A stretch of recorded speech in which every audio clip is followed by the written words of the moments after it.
Boo whip.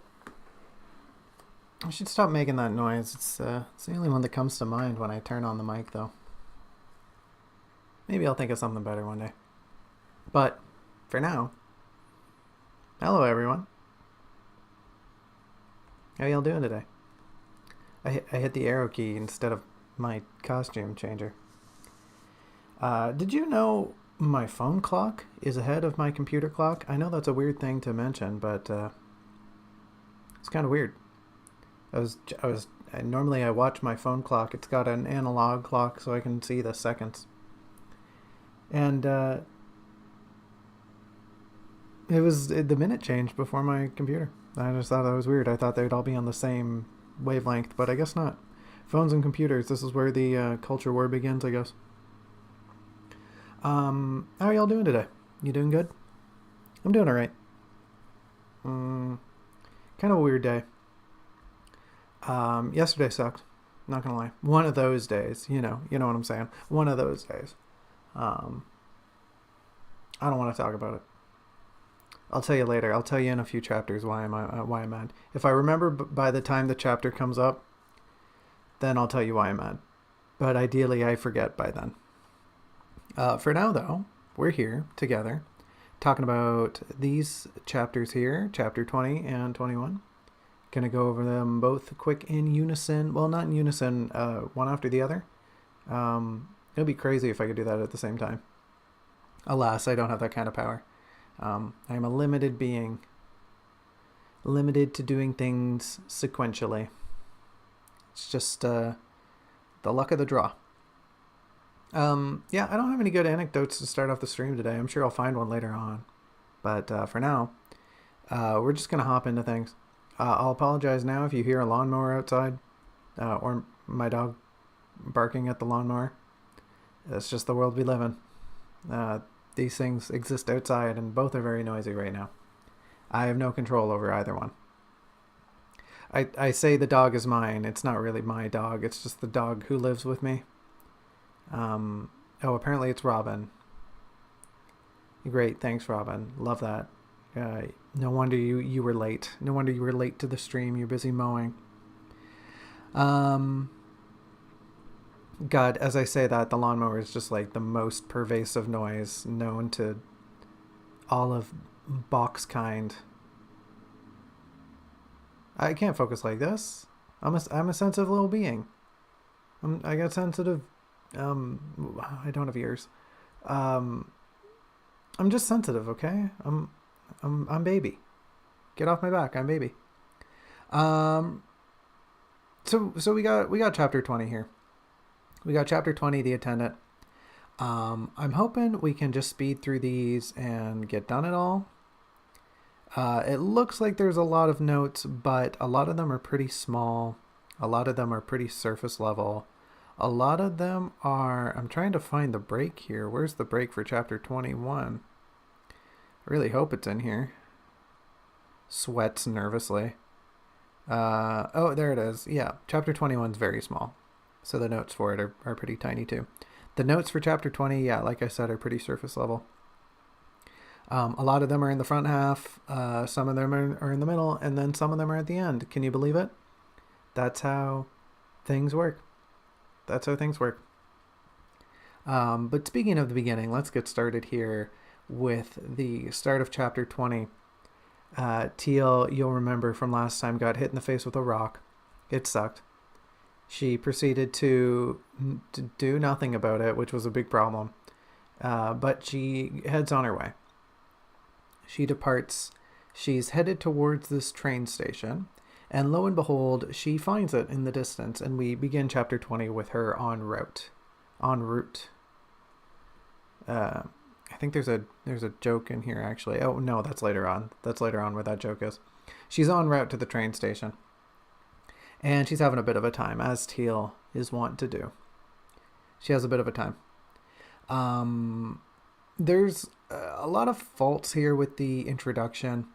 The writing itself isn't okay, but it's largely dismissible.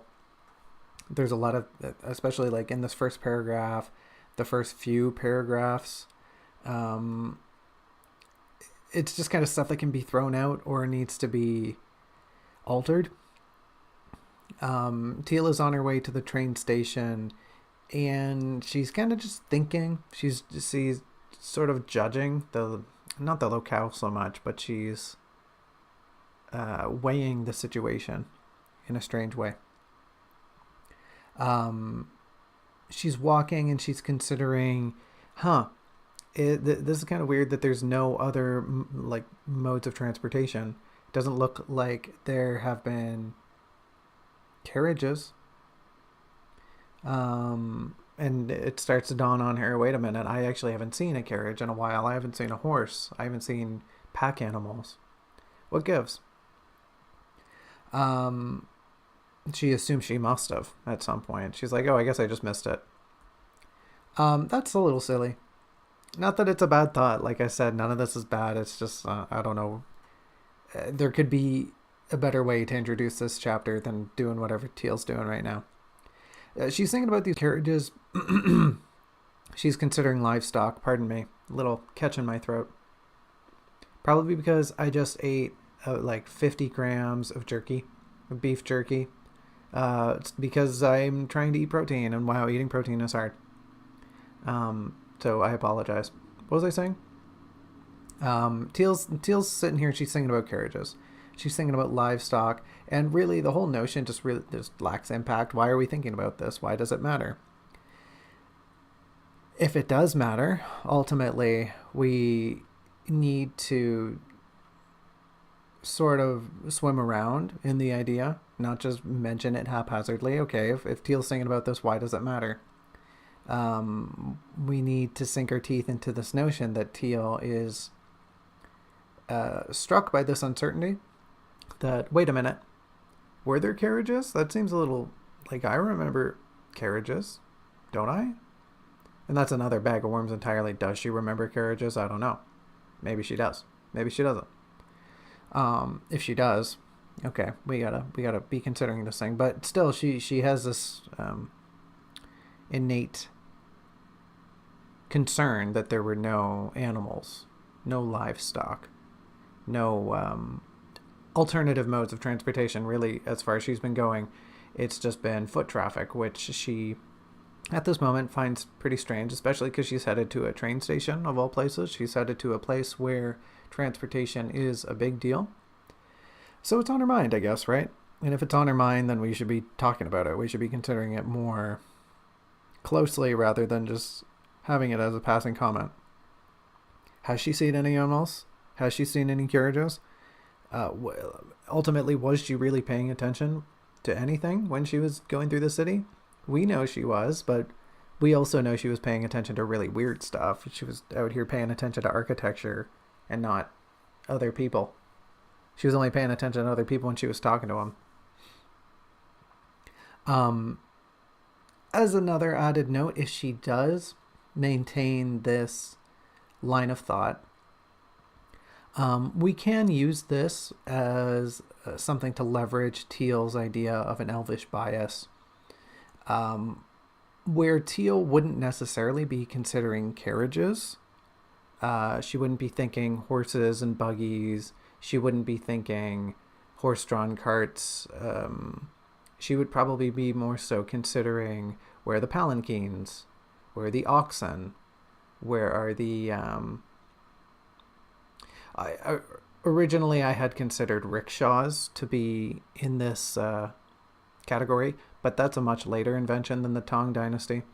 That's like Qing era. So I don't think she would be considering that. But you get the idea, right? Like there's a different flavor of transportation to what Teal would be used to that she would be considering right now. When she's thinking about carriages, she should be thinking about other things that she would be used to as an elf. But that's if we decide to keep it in at all. I don't know if we will. It's kind of a very flippant point because as soon as we get down to the second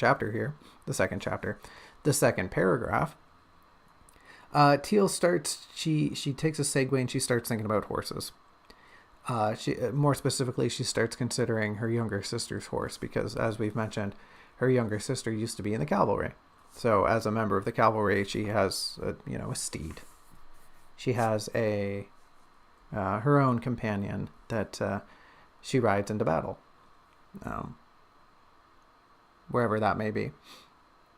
And once again, these are thoughts that are like, it's not the thoughts themselves that are bad. It's just like, I don't know, is this important right now? Is this valid right now? More specifically for this one, it's more Teal thinking of Azure, and these thoughts are just very crystal clear. She's considering a specific event in which her sister gave her a ride. She remembers the horse's name. She remembers what the horse looks like. I think there's even a bit about her armor in here, but all of it's just very, I don't know, insignificant. It's insignificant at the same time that it's too concrete. I don't know. She can maybe try to think of a horse that's familiar to her. Why is this specific horse the one that comes up in my mind when I think of horses? I don't know. Why is it, Teal? Maybe we'll figure it out later. As it stands right now. Sorry, you have amnesia. You can't remember things good like that. I thought it would be funny, right? Like, it would be pretty comical if Teal can manage to remember the horse. She can remember her sister's horse, but not her sister. This would just be a really fun gaffe for Draft 2 Teal to have, where she's walking through here and thinking about horses, and so she can remember the name, she can remember what the horses looks like. She can't remember her sister. It's just kind of like a cruel joke, where Teal is the punchline. Teal being forgetful is the punchline.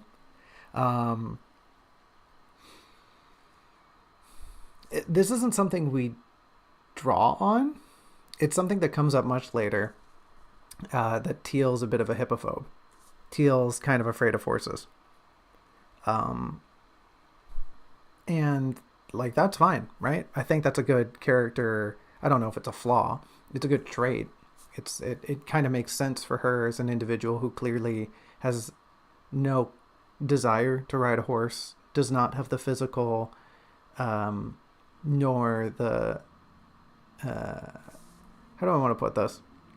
She doesn't strike me as the sort of person who would go around galloping on a horse. She's not that kind of adventurous. She's not like, yeah, charge ahead full speed. She's very, no, I'm just going my own pace, right? She's the wandering wizard archetype. Even she doesn't do that very well. Mostly because we haven't had her do any magic, so she's not a very good wizard at this point. Teal is absolutely not a horse girl. So this would be a good beat to drive that home, so that the joke later on, it's not even a joke, that just the mention of it later when Teal is very reluctant to get on a horse, for one part later on. It makes sense. It's not just something we're pulling out of the blue. Instead, we draw on this moment where Teal, maybe, like a chill runs up her spine as she considers those horrendous four-legged beasts, how they tiptoe around and frolic at such high speeds. I don't know what else she could be thinking about horses. Probably a lot. Their teeth, their eyes, their weird wiggly ears, the way their skin twitches. They're nervous. They're unpredictable. They're like giant rabbits. Rabbits are they gonna be jumpy? Are they just gonna stand still? I don't know. A horse is kind of like that, except it might kick you. Might just boot you. That might kill you. But I digress. We should, if we're keeping something in here along those lines, if we're going to make a joke about Teal being able to remember Azure's horse and not Azure, then we should have some mention that Teal is actually not very fond of horses. Teal's rather glad that, maybe that's part of her considerations here. Maybe she's thinking like, oh man, I'm glad I haven't seen a horse. Those dubious things. But yeah, this beginning part is just, I don't know. Why is it here? There's like several paragraphs of it too. It just seems a little silly. There's definitely a way we could introduce this this chapter much more eloquently. Listen, I know it's this little save to PC bip keeps coming up, and like, yeah, I know it's save to PC, dummy. I put it there. All right, word, get off my back. I'm already mad at you. Don't make me more angry. You wouldn't like me when I'm angry. I mean, like, people don't like me most of the time, but you definitely don't like me when I'm angry. Unless you're into that sort of thing, weirdo. Let's keep pushing on here. Not long after this bit, Teal for this beginning segment is mostly just traveling towards the train station. It's in the distance. She's taking note of the tracks, of the terrain. She's approaching her destination, right? And that really isn't all that important. So she's passing the time by just thinking and noticing things along her way. She comes to a point here where she spies some wildflowers. She's trying to distract herself from how hungry she is, and she sees some wildflowers off the path. And this isn't a big note, but there's a vague allusion to a character we're going to be told about. We don't meet them. It's another of Teal's relations. And there's weird foreshadowing here that really isn't foreshadowing. And like, it's good. I kind of like it, but we don't build up to it at all. This illusion that Teal is looking at flowers and feels like she should remember something. Why do I keep staring at these flowers and feel like, there should be something jogging my mind, but there isn't. That's kind of the vibe we're going for, and it's something we should bring up more regularly throughout Teal's journey. That she's looking at flowers, she maybe spies something purple or kind of blue, and she thinks, hey, wait a minute, that looks familiar, but not quite. I guess it's not what I'm looking for. I guess I'll just go. And it isn't until like chapter, which chapter is it? I think it's chapter 24. It isn't until chapter 24 that we actually find out why. She keeps seeing these flowers and she's getting weird and nostalgic, but can't quite put her finger on it. Like the aha moment. She doesn't get the key to unlock the memory. She's reading the strategy guide, and the strategy guide has really bad wording. It was translated poorly or something. I don't know. But I'm not saying this beat needs to be removed. I'm saying it needs to be a little reworked, and also we should mention it more beforehand, because this is one of the only clear, identifiable references we get that Teal's looking at flowers and squints at them a little bit and goes, oh, something familiar. No, wait, that's a cornflower. Okay, I'll move on with my life. This should be something that happens a lot more before and probably after this point, until we get to chapter 25 when it's actually revealed. Oh, the flower thing, right. Oh, right. Oh, yeah.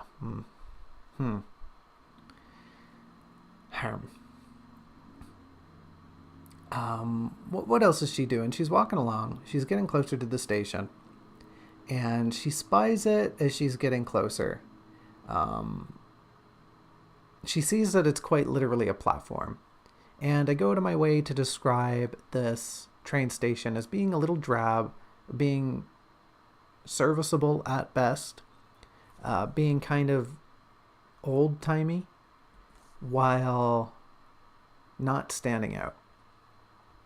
And I don't think I like that vibe. It straddles too many things at once.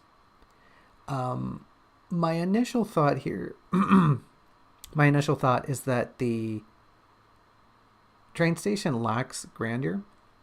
It doesn't have a lot going for it, which is, given that this, like we've said a few times how big this city is, or at least Teal spent a long time in it, and it feels kind of big. And she went through several residential areas. This isn't a backwater town, right? This isn't a middle of nowhere place. This is definitely a city. We've talked about the population. It has a market. It has a big university. It's got a freaking castle. And just given those facts alone, It strikes me as odd that the train station is so small. It feels so ramshackle. Would a train station connected to a city of this size not be larger? Would it not be servicing more things? And that brings up two alternative ideas. In a sense, right? The main gist of this is I did this on purpose. I did this on purpose because I'm taking a jab at the public transportation industry, which it shouldn't be an industry. It should be a service that exists in North America, which is to say it doesn't exist very well at all in North America. And this is me kind of just very backdoor spitting on how terrible our public transportation is here in North America. And that's fine, but I don't know if it's the route I want to go down. I don't know if that really reads very well. I don't know if it's needed. There are several ways of keeping this notion and changing things up. The one way we could do that is by really leaning into the idea that this train station is like frontier. I don't know if that makes much sense. Much sense. I don't know if that makes much sense because none of the city has a low fantasy vibe, and suddenly we're introducing weird steampunk elements into it. Not even steampunk. This is just Wild West.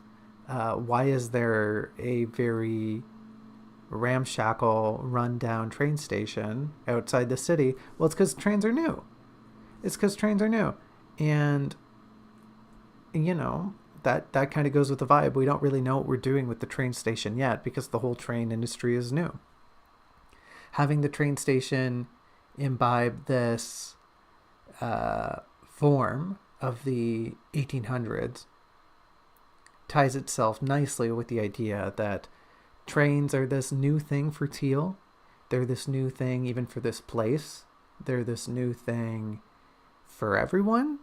Like there's a bit of a burgeoning train culture, but even, I don't know, a lot of the people going about don't fit the vibe of, oh, we'll take the train to the next town over. Like, when I say that, I mean, no one else has really mentioned the trains. It's not like people are ranting and raving. It's not like it's common knowledge. Teal talked to all of 2 people maybe who were like, oh yeah, take the train. You should take the train. And there was just one. It was the head of state. It was the head of state who informed her, oh yeah, there's trains, by the way.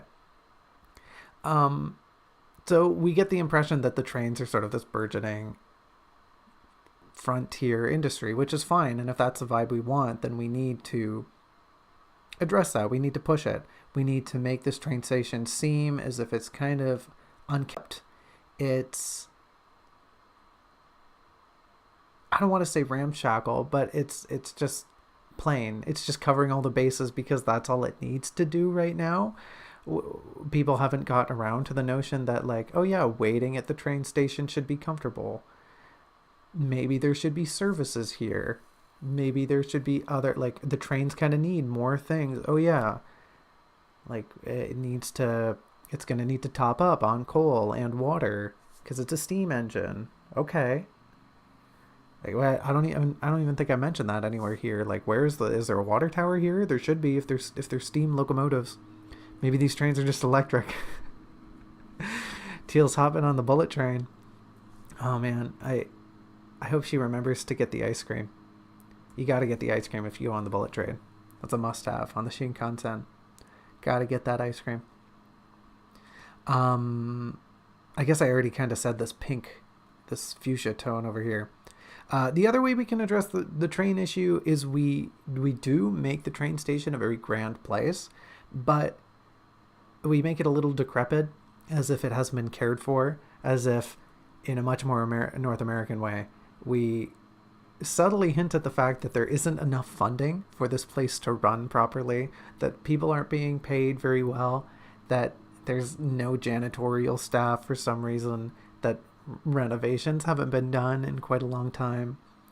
That the train really only stops here out of obligation, like, oh yeah, it's just a stop on the route, but no one really gets on or off here, which, and is like, clearly that's a lie, but just the idea is a fine notion. Last but not least, and like, whatever, we're just talking about the train station here. It's revealed to us through the details, right? We get some details about this area. It's got like a seating area. It's got a middle building for all of its services and tasks and staff, what have you. It doesn't really matter. But it's very overtly mentioned that it has a clock tower. And all I'm saying here is we got to get rid of the clock tower. We're not allowed to have clock towers. Time is a thing that we cannot bring mention to, because as soon as we do, readers are going to think, well, wait a minute, what time is it? And that doesn't matter. That doesn't matter because time doesn't really exist here. And if time doesn't really exist here, then there should be no clocks. This can maybe even be something we bring up later. Maybe, I don't know, like maybe when Teal's at the florist, or maybe when she's at the stages later on. Maybe there's a clock. Maybe there's a clock and it's broken. Teal just starts thinking like, wait a minute, I actually don't know what time it is. When was the last time I looked at a clock? Probably about the same amount of time ago that I looked at a mirror. Right? She starts getting some ideas. But we never overtly say, oh yeah, time is weird. Time doesn't exist here. Because if I do, then, hey, guess what? The illusion gets ruined. And the whole crux of this book is, hey, there's an illusion and things are weird, but don't look into it. We've got a story to talk about, and that story does not involve time, nor space, nor weather, nor light. Don't worry about it. We're not talking about any of that stuff right now. Yes, the sun does not exist right now. It's only clouds. Just move on with your life. We can't talk about it. Anyways, have you seen this duck? Have you seen this duck, Teal? She's great. I love her. Let me tell you all about this duck and her silly hat. Moving on. Teal's getting a little closer to the station, and she sees the train. She sees a train, rather. She sees a train on a track. And, yeah, nice try, Robin. I read it. Robin's out here cussing in chat. Just too excited about birds, I guess. She sees a train on the track, and she's judging it. She's observing it. Where it's placed, this train, and relative to where the train is at this train station really needs to be clarified. Going through this, I'm very confused. Even right now, trying to talk about it, I'm thinking, geez, where is the train? I said it's on a track. Where's the track? Where is it relative to the train station? Is Teal close to it? Is she far away from it? Because she just starts looking at this train, apparently. She starts observing the train. And then she's just in the train station afterwards. We get no sense for Teal being at a place relative to the train, because the train itself is not relative to the train station. We need to have a better sense of, obviously we know Teal left the city. She's been walking. She's been following a trail. Maybe we can talk about how long the trail is. Maybe we can talk about how far the walk was. I think later on in the book, I mentioned she goes over a bridge. That's something we could bring back. Teal goes over a bridge. Here's a little landmark, reader. Bip, she went on the bridge. And then as she goes over the bridge, she maybe looks to her left because the bridge goes over the tracks. She looks to her left and, oh, hey, that's where the train is. It's just, past the bridge. The boxcars are leading towards her, and she can, or maybe away. Maybe the engine is close to her. I don't know. It doesn't really matter. But she should be in space somewhere, and so should the train. The train shouldn't just be, it's there. Oh, and here's the station, right? We should, Teal's moving. Teal's traveling right now. So we got to put the train somewhere. We never describe how Teal's feeling about the train tracks either. This is a sub note here.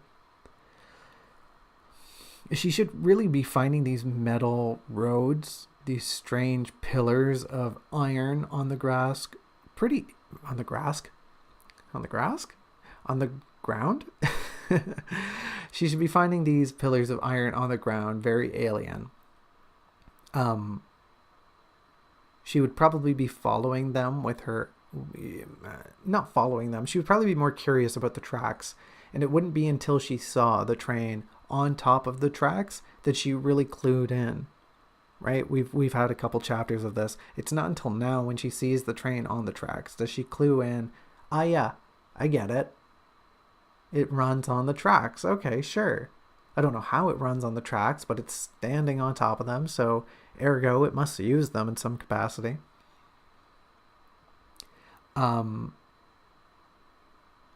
She really just lacks this sense of bewilderment. She doesn't have a lot of awe, and those are two things that Teal should really be embodying right now.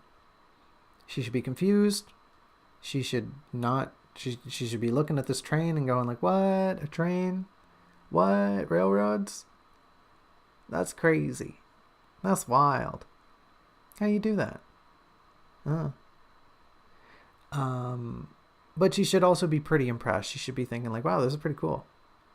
This is pretty neat." Hold on a moment. I've just noticed a little something. I'm not sitting in my chair very straight. Let me see if I can adjust that and just budge over a little bit. There we go. Oh, that's better. All right. Nice and snug in my seat, nice and centered. I wonder how long I've been sitting on my chair, literally half-assedly. But yeah, sorry. Teal, train. Train. Ooh, tracks. You know, the works. The usual. Teal gets to the station finally. She's looking around. She's observing things. She's going through the station. She steps up onto the platform. She's talking about the architecture and like, whatever, that's fine. The architecture's fine. She ends up getting to sort of the middle bit where this, I guess it's a kiosk. She gets to this kiosk. And cool, great. I just find that through this section, I'm having a little bit of a tough time following Teal up to where she meets the chapter's namesake, the attendant. Just the way she enters the station and then mills around, I don't really have a great idea where she is. Whether she turns a corner, which side of this building she's facing. I think this goes hand in hand with the idea that we don't have a great sense of the construction of the train station. But we need to clean this up. We need to put Teal in space. We need to build the space better so that Teal can move through it freely. And I don't know if that's going to require maybe like an overhead map of the train station so my brain worked good, or maybe just like an illustration of the train station, which maybe would accompany this section. But needs a little something. It's just too floaty right now. She's moving along. She sees there's a section here where there's like a board. There's a board talking about departure time. And there's a big sign saying tickets. And also there's a big sign saying luggage. And I don't know if Teal would know what luggage is. I think she might. She would definitely know what like one's belongings are. She's traveled, right? I don't know if Draft 2 Teal would be so keen on what luggage is. Teal herself as an individual has definitely traveled, so she's definitely had to pack.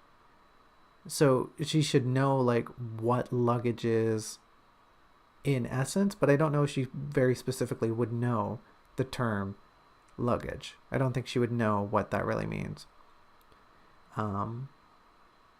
Maybe this could just be rectified by referring to it as like the baggage area or what have you. But yeah, this is just part and parcel of saying like Draft 2 Teal is pretty clueless. Draft 2 Teal is going to need some help going through this segment. Um, she has no idea how trains work. She doesn't really know what she's doing. She doesn't really know, like, oh, do I need it? Like, what's this whole ticket business? What do you mean baggage? Is like, should I leave Lacrimosa here? Should I put my banjo here? Should I take my cloak off? Like, what does this mean? Do you want my hat? What? How do I get a ticket? Do I need a ticket? A ticket for what? A Taylor Swift concert? I'll pass. Thanks. Not a fan. Her latest album was pretty bad. So she's gonna need some help through here. Um, Really, all she knows about the train is that it has the potential to take her closer to the bell tower. Maybe the monarch was just like, yeah, it should take you in that direction, I guess. So Teal's really has just nothing to go on here. She doesn't know how trains work. She doesn't know the process in which society functions around trains. Um, she might even have some anxiety about that here. That she really doesn't know what she's doing. That she came here and this is basically just a big gamble. And hopefully, if she plays her cards right, things will work out. But oof, not looking good so far. Teal does eventually mill over to the ticket counter where she sees an individual at work. She spies them at this counter. They're kind of behind a window, as one would be at a kiosk, which in itself maybe needs a bit more refinement. But she spies this individual, and they start chatting a little bit. She gets their attention. She's like, okay, well, you're the only person here. Can you tell me how this works? And at first, they're a little, I don't want to say standoffish. They're not rude in any means, but they essentially say to Teal, "Oh, you're pretty early.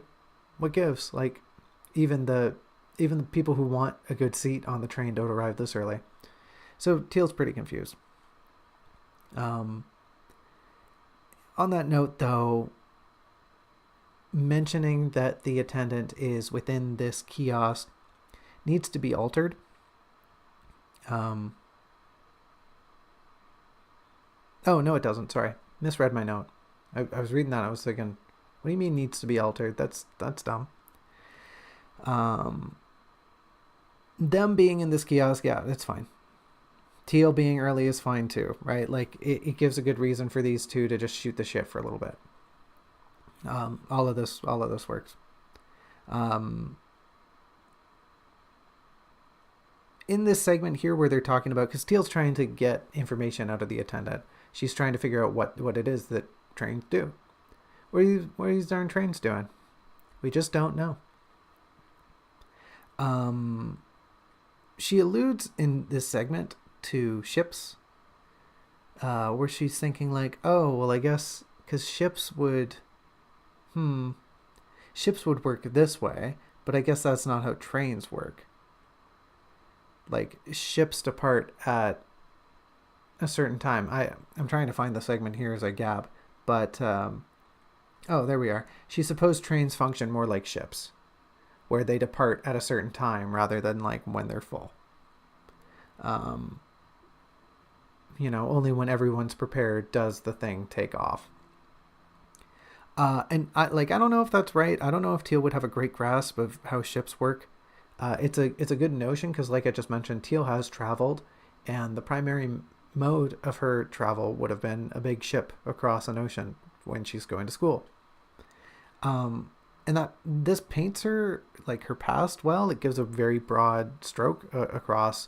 Oh, okay, well, I guess she had to travel sometime in her past. She must have been aboard a ship. Like, how many of us can say they've been aboard a ship to cross the ocean? Not very many. Teal can. But yeah, unfortunately, like, I think Draft 2 Teal, I don't think Draft 2 Teal would have a great grasp on what a ship is. She might know, she might remember, okay, yeah, I know what a boat is, but I don't remember taking one. I don't remember nautical travel. So that's just something kind of near. I don't know if that notion still really works. In this back and forth, Teal is kind of forced to stoop down to be able to talk to the attendant. The attendant is sat at a desk beyond the window of this kiosk. and Teal, who's standing outside, is forced to lean forward pretty awkwardly. I think this works. It's a subtle allusion to the... I should stop using that word. It's a subtle nod towards the idea that Teal is in this very socially awkward predicament where she doesn't really know what's going on with trains. She needs help. She's sort of prostrating herself before the attendant in order to figure things out. She's very much like at their heat. This does lead to some... It kind of backfires a little bit. As these two are talking, we get a sense for the attendant's work. A little siren goes off. Wee wah, something like that. I don't know. And they politely go, "Oh, excuse me for a moment." And they start flipping switches and turning knobs and pressing buttons. And while that happens, Teal's just standing there being pretty confused, but a train zips by. And this is really harrowing for Teal, who's never experienced a train before and is suddenly just, on full blast, 100% forced to deal with a train roaring by. If you've ever been at a train station when a train just speeds by, that is a bad sound. Up there with top 10 worst sounds, just a cacophony, just absolutely deafening. I don't know if it's as bad as being near a plane taking off, or being near a plane flying by. Have you ever been at an air show? Top 10 reasons to not go to an air show: they're loud. That's number 1. Number 2, planes are kind of boring. And I hope my friend who's really into planes doesn't ever watch this episode. Love you, bestie. But I digress. Trains are really loud, and we get this weird sense that the train is passing right behind Teal, as if it's right there, as if it's just skimming her, right? Like as if it's catching her cloak. And that's weird. And I think that has to do with the fact that we don't place her or any part of the station very well in space. We have no idea where these tracks are. We have no idea where the platform is. And ergo, when Teal is at the platform, we don't know where she is relative to the tracks and the train going by. With Teal bent over like this, with her kind of stooping, it puts her in a very vulnerable position. And when there's a train going by at such high speeds and she's bent over, I don't know why. Maybe I'm the only person who reads this, but I'm always reading this and thinking, Teal, you're gonna get hit. Teal, your butt's gonna get hit. You're bent over. You're gonna get hit in the butt by the train. You're gonna die because your butt's sticking out. I don't know why I think that every time, but just the notion of it is it bothers me. I read through the section and I'm really worried that Teal is so close to the tracks that she's gonna get hit. Which needs to be adjusted because that's not the vibe we're going for at all. She's just talking to this person and a train goes by and she's kind of frazzled by it. She's not going to get hit by it, but it's closer than she'd like. The train should really only be close when you get on it, though, in my personal opinion.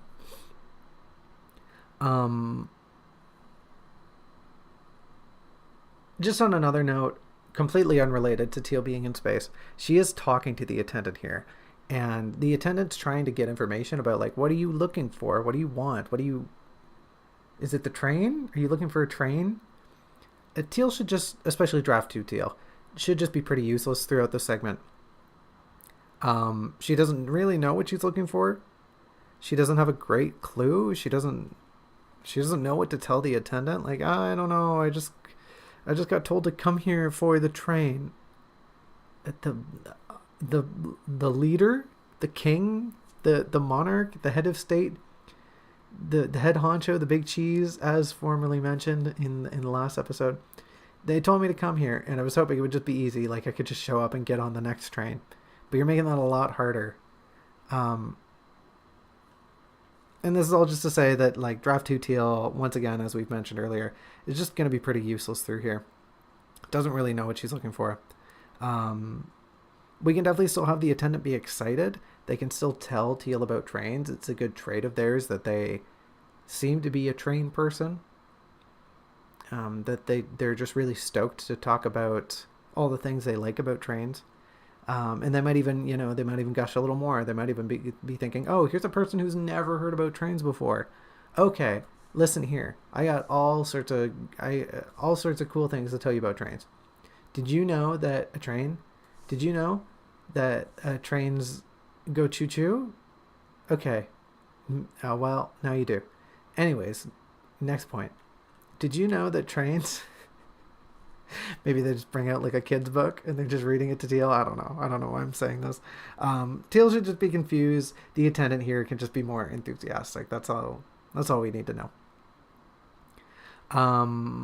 As previously mentioned, the attendant seems to be in control of some sort of panel of gizmos that they have some sort of function.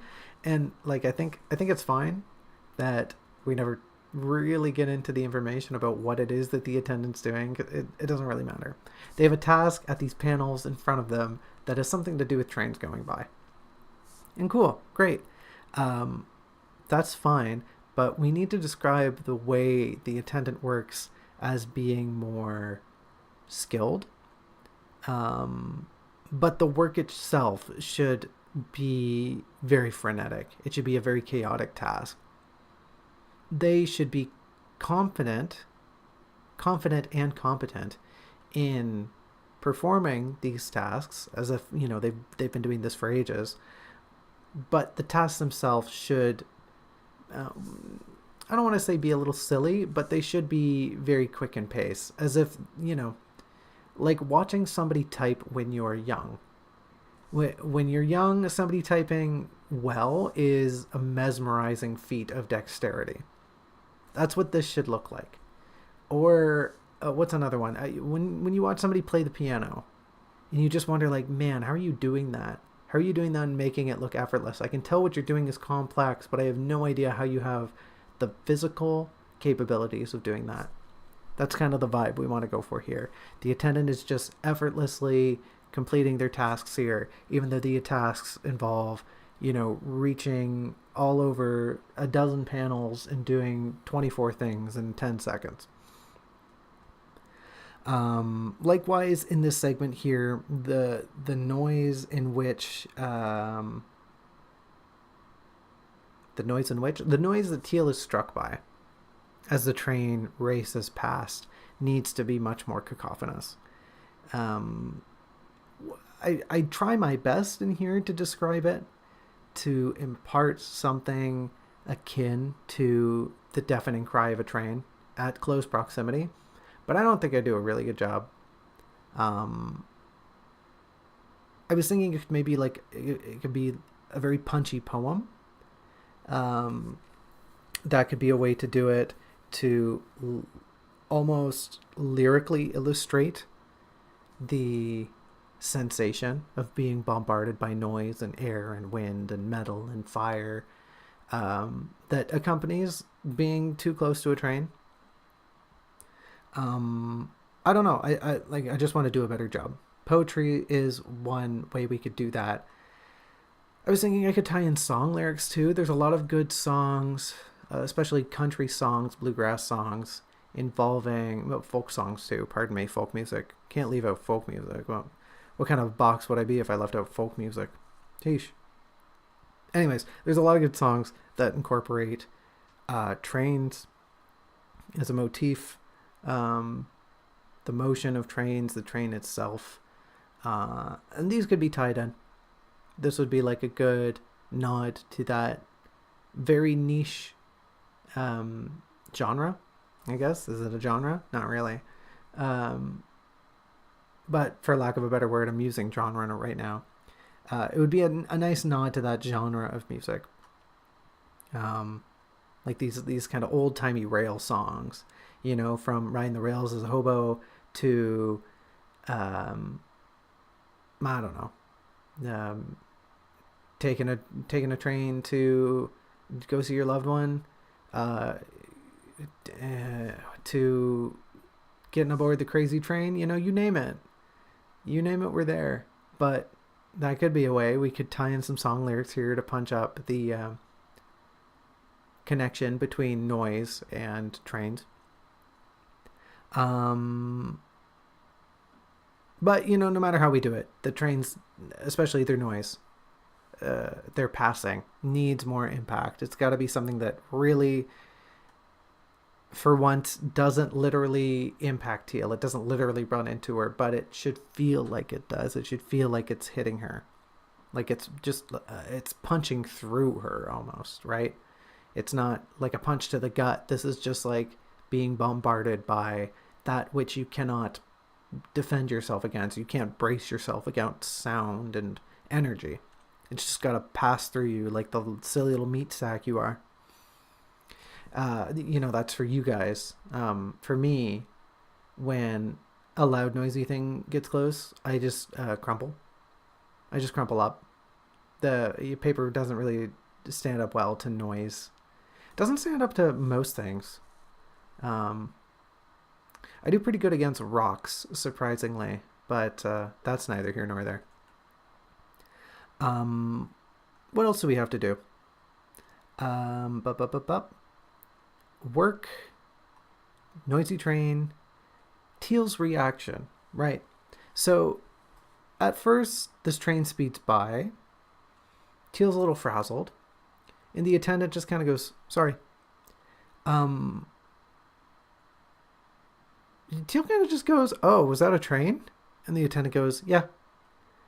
And Teal just moves on with her life.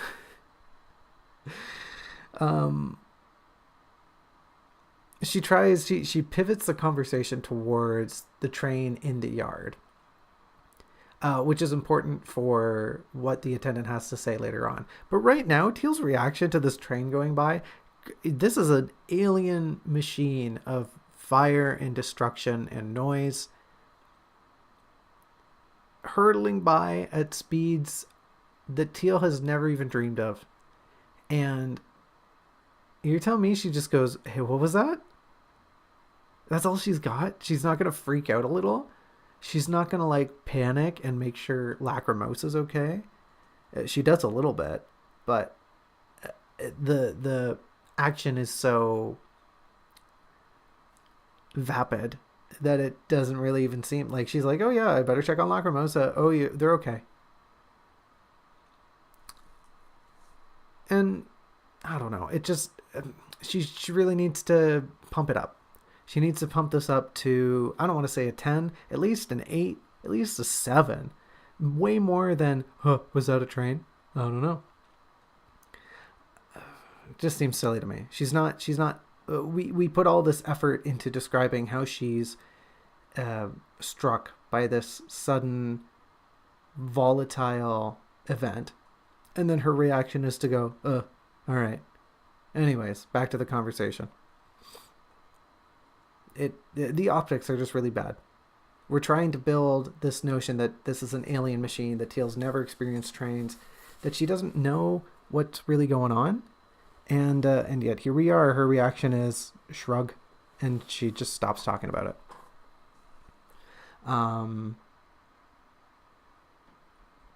Let's see here. All right, so Teal asks about where the train in the yard is going, and the attendant basically doesn't have a good answer for her. I don't know. A lot of this whole middle chunk is just really tepid. They don't have a good answer for her. They just go, "I don't know." Like, man, fam, you work here. How don't you know? We can, you cannot know. You should not know, because that's part of the plot here. But why don't you know?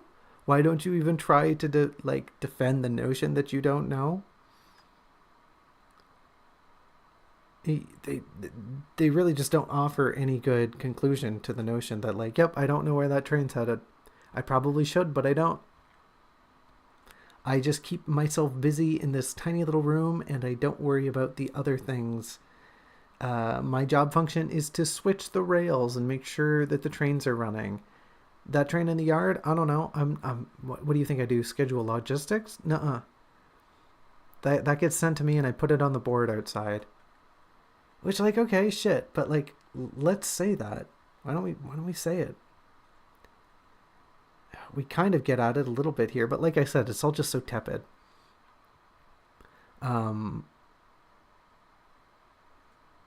Right, and like I have written here, maybe it is a thing with bureaucracy. Maybe it's just only the higher ups know where the trains go. Maybe the attendant doesn't get told that. They just get told, like, here's the thing, put this on the board. That, like, the other people will understand what it means, I guess.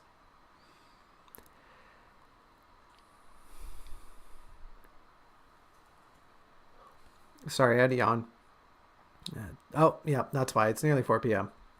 It's nearly 4 p.m. You know what? I'm going to try to mitigate this issue by putting a light on. There we go. Now I can see. This will trick my brain into thinking the sun's up. Where were we? Right, they don't have great explanation for why they don't know things. Maybe that's bureaucracy. Maybe they just don't know. Maybe they're just not told.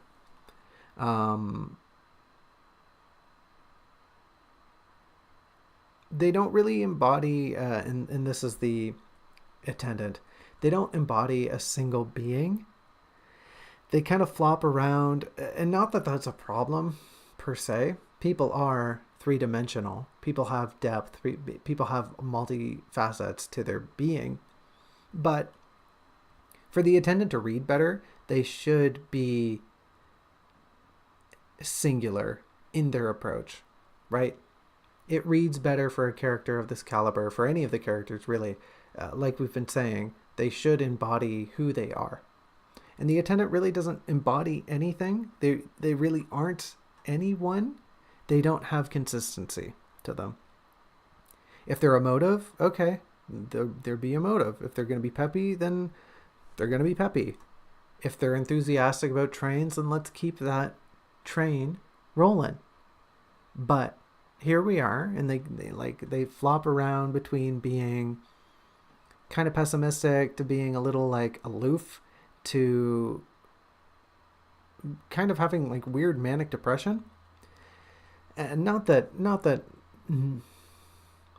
manic depression is like there's a prerequisite for it, but it really does just come out of nowhere. Which in itself is kind of fine in the sense of the gag, but overall, the attendant doesn't have a lot of gravity to their being, which is unfortunate. So that's something we should address.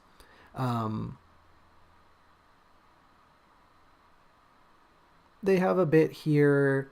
They're talking back and forth, right? And Teal's trying to get information out of the attendant about where the trains go, what they're doing here, what the process is.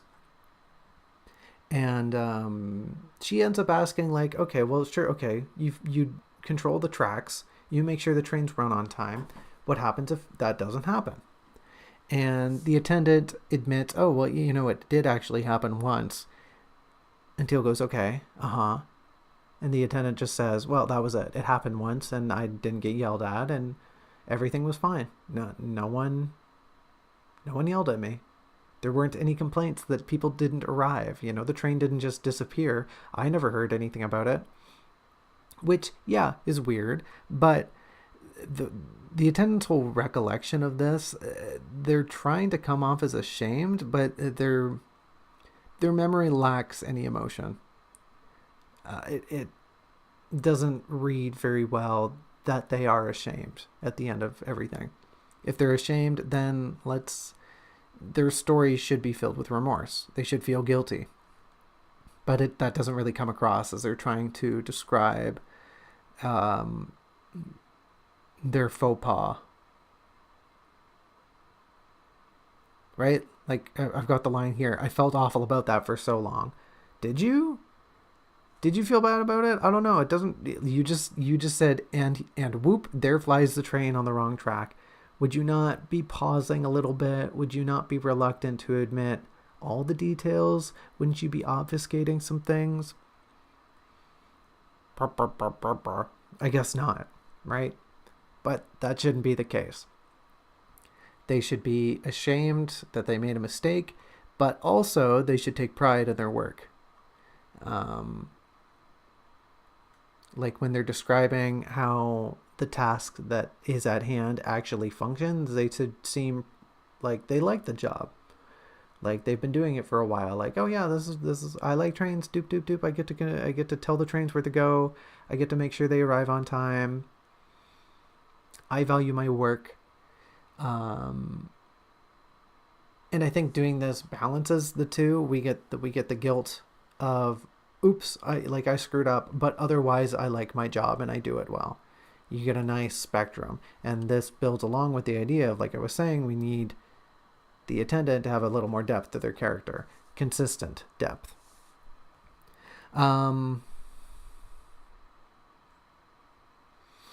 Like I was saying, they eventually go along. They admit their troubles. They're talking about trains a little more. Another train goes by.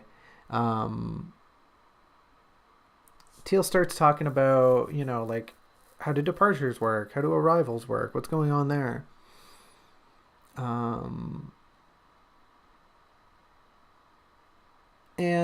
the attendant starts kind of ruminating a little bit. Maybe not ruminating, kind of daydreaming. They're being pretty open to Teal here about the idea of, maybe it would be nice to just hop on a train and kind of forget all your worries and just end up somewhere where you're not who you used to be.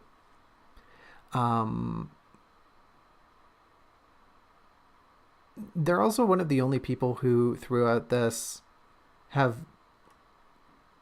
been pretty open with Teal about, like, right after the Monarch. The attendant is one of the only people who's pretty open about, people just don't remember things.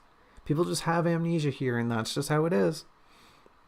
And maybe that's for the best. Maybe it's not so bad. Maybe showing up somewhere and just being a completely different person isn't such a bad idea. Maybe it's okay to just start fresh. That way you don't have anything holding you back. You can just go. And this is ultimately like a very dour sentiment. I'm like, okay, that's fine. You can be dour. But we run into some issues here.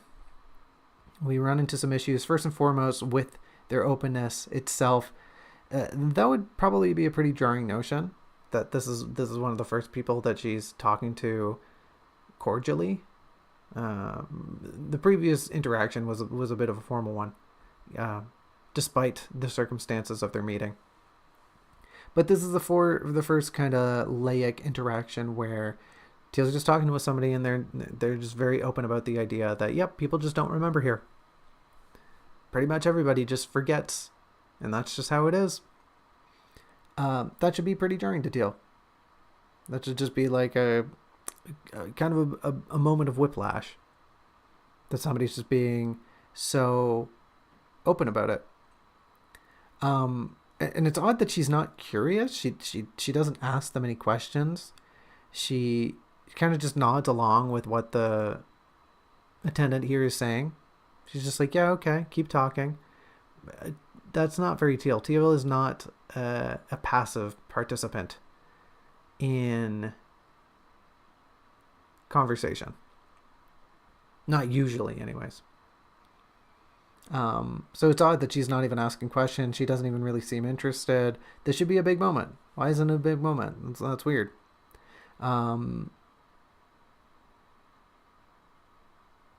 This might act as a bit of a moment for Teal to take a glimpse into the idea that everyone here forgets. Everyone? She might even chat the attendant up, like, oh, well, what do you remember? Do you, like, where are you from? Do you remember that? And the attendant might just be like, nope, no, I don't remember.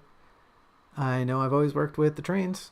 Don't remember much more than that. I showed up here in my uniform. That's all I got. And like maybe they talk about the boat. Maybe they talk about, like, yeah, I was on a boat on a river, and then I got off and I wandered around for a while, and then I heard a train in the distance, and then I just kept on walking until I found some tracks. And I knew I worked with trains, so that was enough for me.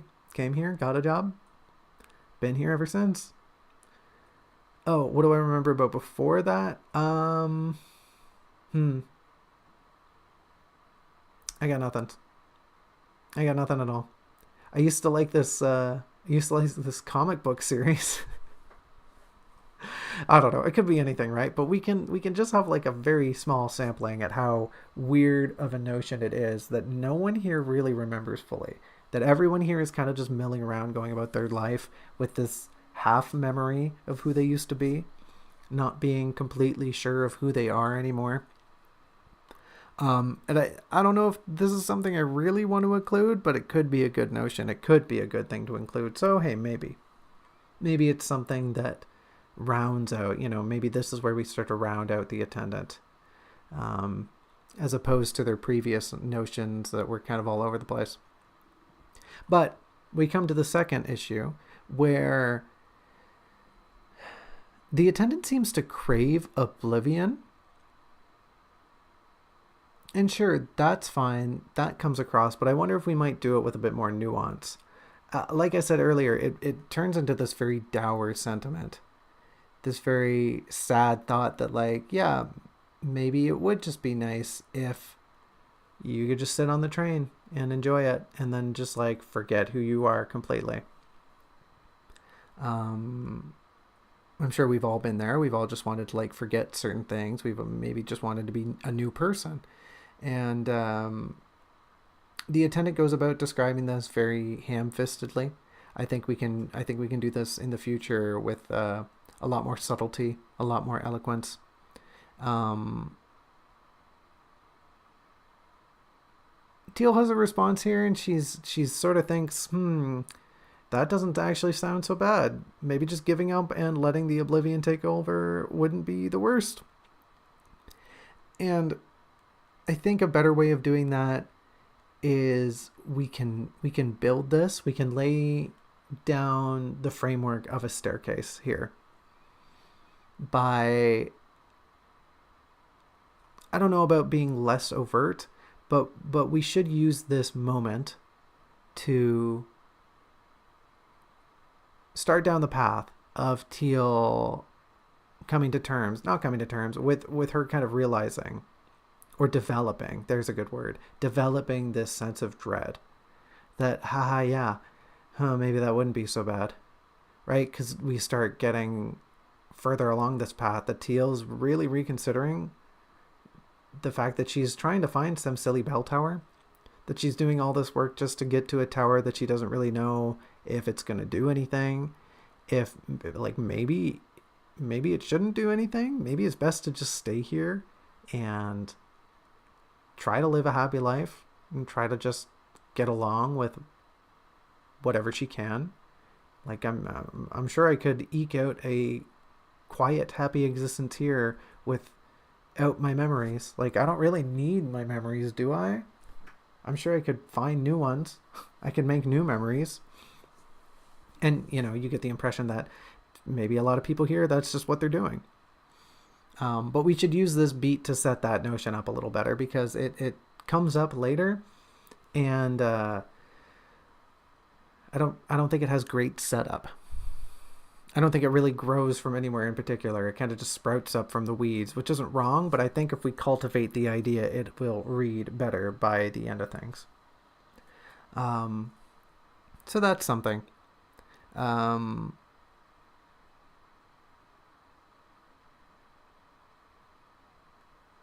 this last little bit is just kind of a tacked on extra, an additional segment where I'm trying to say that her accepting this notion, because that is ultimately where she ends up. She ends up thinking like, okay, well, what you're saying is pretty true, attendant. Maybe the oblivion isn't so bad. Maybe I could just give up and live a life, just take the train and go somewhere and live my life as I see fit in the present.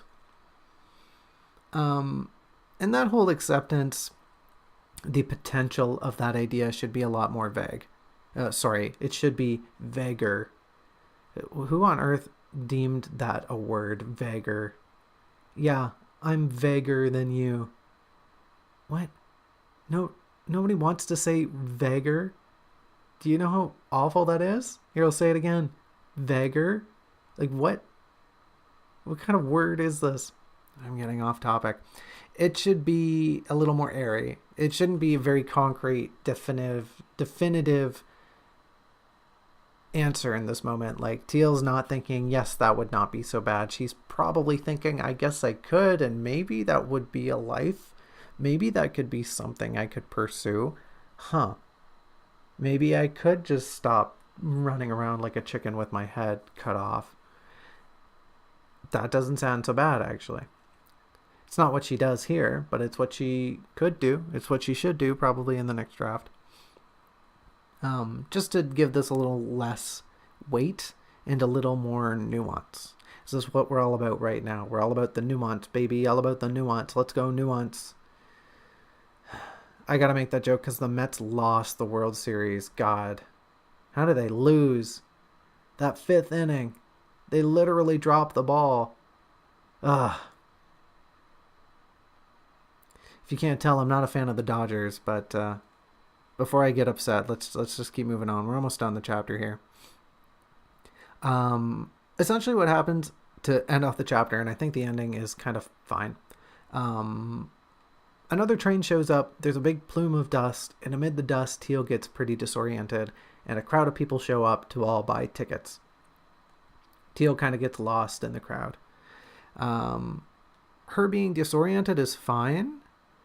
This is a good way to, like, cut the conversation off, to break Teal away from the attendant who, as she watches them, seems perfectly content to do their work. As if that conversation they just had, that kind of depressing conversation, never really happened. It doesn't really matter to them because they have other things to do. Ultimately, they're another weirdo here who doesn't seem too bothered by the idea that they don't remember everything. Doesn't that bother you? Well, clearly it doesn't bother the attendant. Once again, we like lose Teal a little bit here. There's some lack of clarity. Even if it's meant to convey this frenetic scene with this throng of people, we should know where Teal is. She should get pushed around a little bit. She should stumble back. She should be able to get out of this crowd, to place herself in space, to look at the ticket counter, to look at the train, to look at the tracks and go, okay, I know where I am relative to all of them. But as it stands right now, and once again is probably an aspect of the poor planning of space in this segment, she just kind of gets tossed out and we don't know where she is. Very unfortunate.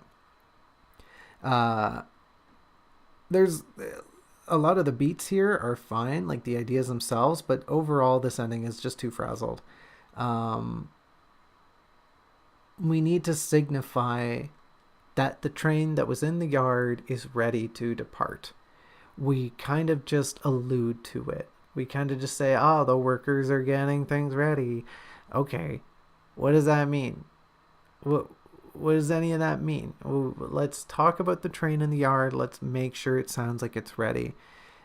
Teal, likewise, or perhaps inversely, needs to have a beat here where she's indecisive, where she's wallowing in this state of, do I get on the train?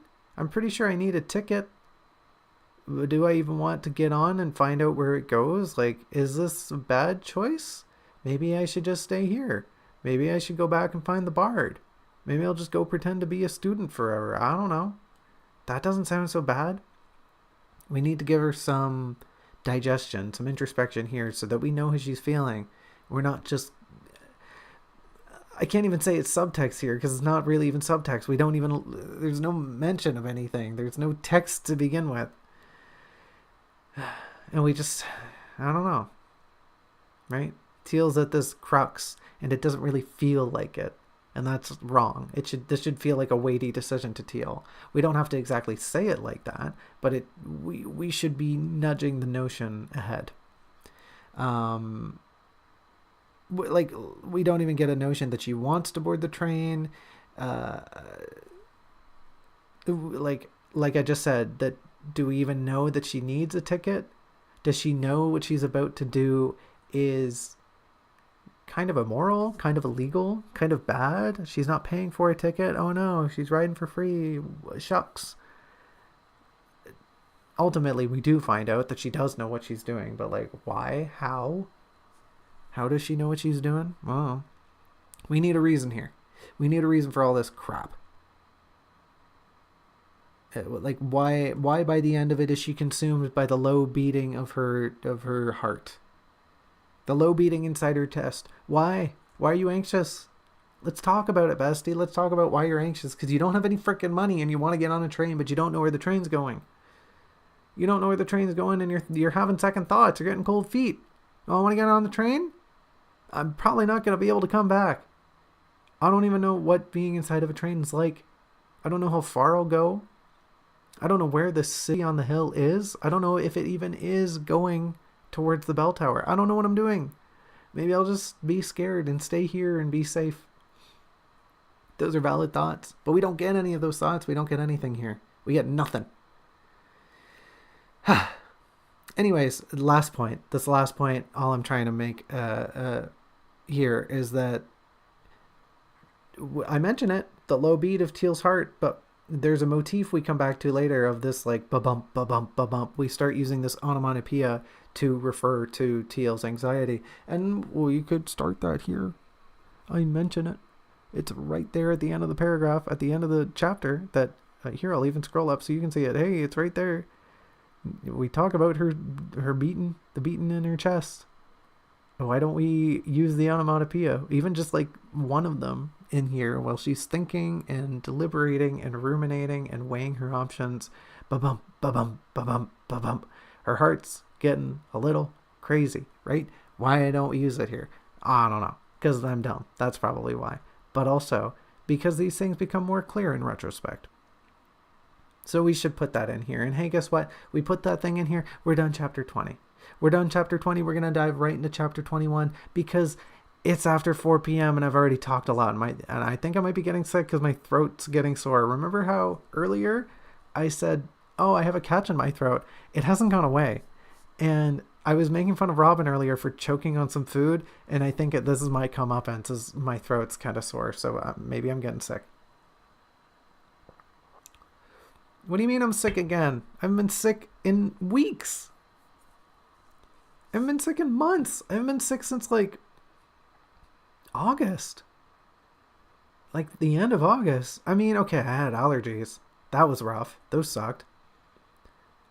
I'm gonna, if I had to point the finger at someone, no blaming anyone, but if I had to point the finger at someone, I would point the finger at my friend who I shared a cigar with at a party on the weekend.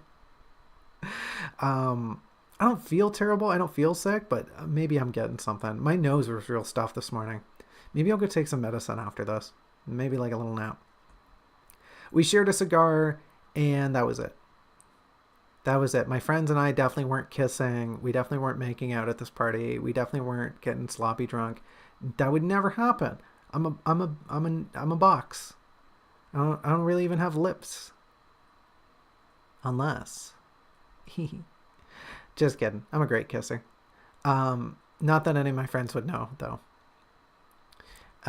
This tangent's getting way off topic, but yes, I might be getting sick. So let's roll into chapter 21 before I get more distracted.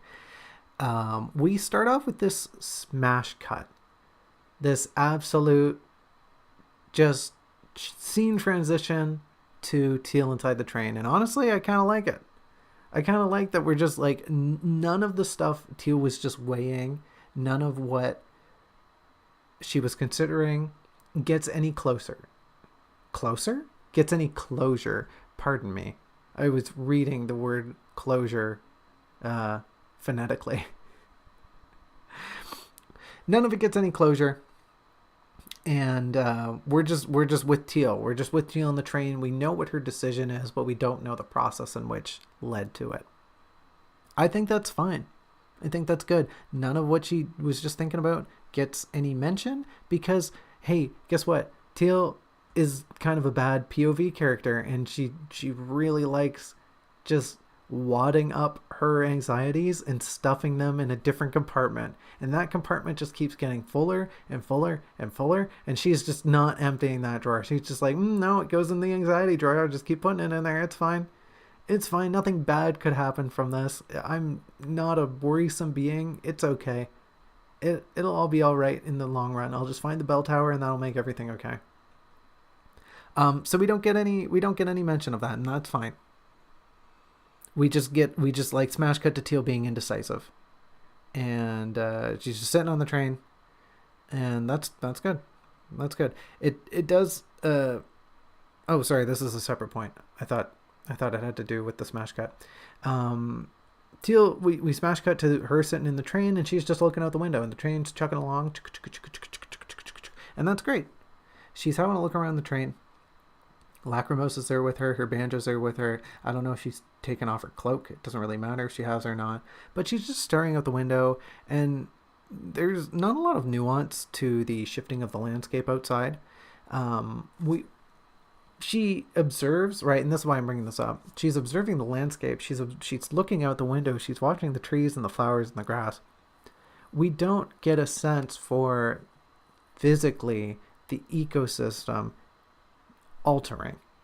We don't get a sense for, yes, Teal is traveling. Teal is headed to a different environment, and in this different environment, there's maybe a bit of a different landscape. Because it comes up later that there's a big hill. But we mention nothing at all here. That the terrain is maybe getting a little hilly. Maybe we're getting out of that kind of gentle grassland area and heading to some crazy rocky landscapes. Right? So, come on, let's put that in. Let's add that. It's not going to take long. We'll just add it in here. Boop, boop, boop. Just stuff it in this segment where Teal's looking out the window. Maybe she looks out the window again later after her weird thoughts have concluded. A little bit. She can have another peek out the window and, oh, the landscape is changing. Great. That's literally all we need to say. Oh, the landscape's changing a little bit. It's getting hillier. Okay. There. Perfect. Thank you. Thank you, Teal. It's getting hillier and there's more pine trees. Super. Thank you. You did it. Oh, that's all we needed. That's all we needed. Hey, future me, if you remember, tag that in, will you? Thanks, buddy. Likewise, there's not a lot of whimsy here, and there should be. There should be more whimsy in this train ride. There should be a bit of a magical moment for Teal here. I don't really get the sense that she's enthusiastic about this whole endeavor, and that's kind of fine given her previous stipulations, her previous concerns, but she should still be kind of vibing. She should still be checking things out and appreciating the interior of the train, appreciating the exterior of the train, and just kind of feeling a little bubbly, like, I wonder what kind of refreshments they'll serve. I wonder if I can get some. Like, I wonder if they'll be free. Maybe I can just get some for free because I snuck on here like a little shit. She doesn't romanticize any of the conversations or any of the interactions she sees around her. She definitely does later. Spoiler, she comes back to the train later. And she spends a bit of time enjoying it. And she should start doing that here. I don't think she should really be sitting and loving the train and appreciating it for page after page, for paragraph after paragraph. But she should start something here. She should begin to, I don't know, maybe she just sinks into her seat a little bit. She's just listening to the rattle of the train as it chugs along, and maybe her eyes just close for a minute and she thinks, yeah, maybe I could just rest here for a while. Maybe this does feel like a safe, comfortable mode of transportation. But we don't get any of that. We don't get any whimsy. There should be there are some bizarre parts where Teal's kind of like, oh, this is alien. Oh, this is weird. That should be heightened. Because right in this segment here, where she's sitting on the train, she's kind of digesting. We don't have to race to the guard. Like, the guard's right here, right? So as it stands right now, or maybe we have like 2.5 paragraphs here where we're talking about the train. We don't gotta get here. That's gonna stay right where it is. It's not going anywhere. We can have a full page if we want to. We can have 2 full pages. I don't care. Me in the future, you make this book as big as you want. We've already talked about that. We can prune down. But if you want to add a whole thing about Teal having a good time on the train, bestie, you have a good time with Teal on the train. You do it. But just realize that we're going to have to get to a moment where the guard's going to cut things off. And thematically, that would read a lot better if Teal was just starting to come to terms with, oh, yeah, I think I am kind of jiving with the train here. Oh, wait a minute, I need a ticket. Oh, yeah, I snuck on here. Ugh, right? Tugs at collar. Ugh. I don't know if I can, maybe I should just leave. Maybe I'll just leave. Maybe I'll run to the washroom. Maybe I'll get in the next carriage. Maybe I'll just knock this guy out. I don't know, right? The whimsy we were previously describing evaporates because Teal is suddenly being forced to deal with all the anxiety she's been stuffing in a box for several hours, maybe more, maybe days, maybe weeks, years, I don't know, seconds. Maybe it's been a very short amount of time. I don't know. I can't tell you. That's why we've got rid of the clocks, because I can't tell you. But yeah, there just needs to be some more in here. I think it's just kind of lacking. Long story short, I think there needs to be more train time. There we go. That's all I needed to say. There's a fun joke in here. Maybe I shouldn't say fun. Oh, whatever. There's a joke in here about Teal being kind of androgynous. And I don't think the joke is bad. I think it reads well ultimately. Like, it's not offensive or anything. It's just kind of like, oh, I can't actually. Are you Mister? Right? Like the guard here just has a what do I do with a vaguely non-binary being moment? Like, what do I call you? And like, I think the joke's fine, but I think it needs better setup. For example, I think we should hear the guard talking to the other individuals within the same car as they approach and saying things like, oh, hello, miss. Hi there. Hello, sir. Tickets, please. Yes. Thank you very much, miss. Right? Like, things like that where clearly they're using honorifics. Clearly they're using a professional manner of speech. And then they get to Teal and they're like, oh, hello, hi bestie. Hello there, right? Just so that the joke reads a lot better. I think keeping the joke in is fun because we need to have a couple more instances of people not being sure what gender Teal is, because that's part of Teal's being is she's not quite a tomboy, but she's definitely not like a girly girl. I don't know if either of those definitions really made sense. She doesn't fit any mold very well because because gender is a spectrum and she's on there somewhere. And she don't owe you shit, all right? She don't owe you shit. She can have short hair and be pretty and thin and dainty and not have any curves. Like, all right, get off her back. She can still be a woman. Let her live. Maybe she doesn't want to be. Maybe she's just Teal at the end of the day, all right? You don't know. You don't know her. Ugh.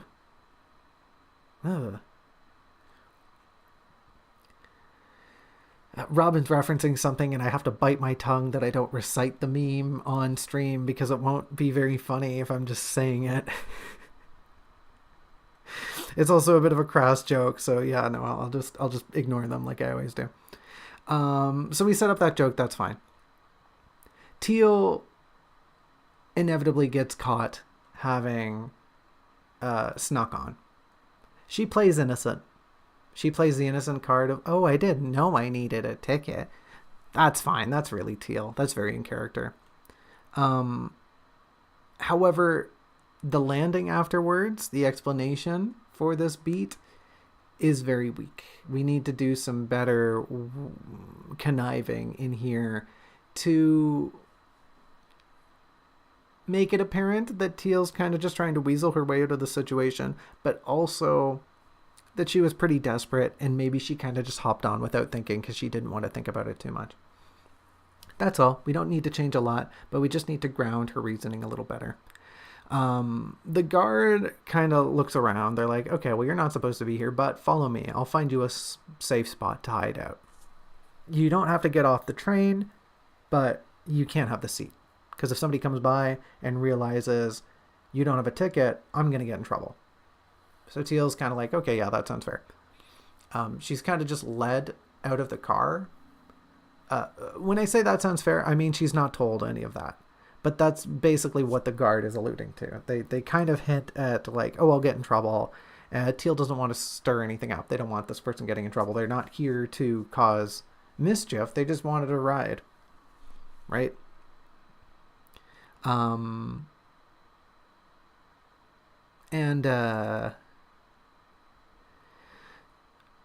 guess we'll just summarize the rest of the chapter. I think it'll be easier if I just summarize the rest of the chapter because there isn't a lot, right? So Teal sneaks in. She gets caught. The guard basically susses her out and goes, okay, well, you snuck on. Follow me. I'll take you to the baggage car and you can hide there. And Teal's just like, okay, yeah, sure. I don't want to cause trouble. So they follow the guard to the baggage car.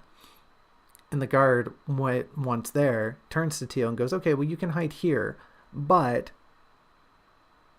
And they hold out their hand, expecting monetary compensation. And they word this in the way that implies, like, well, we still have to cover the cost of the ticket. But really, it's implied that the guard is just looking for a bribe.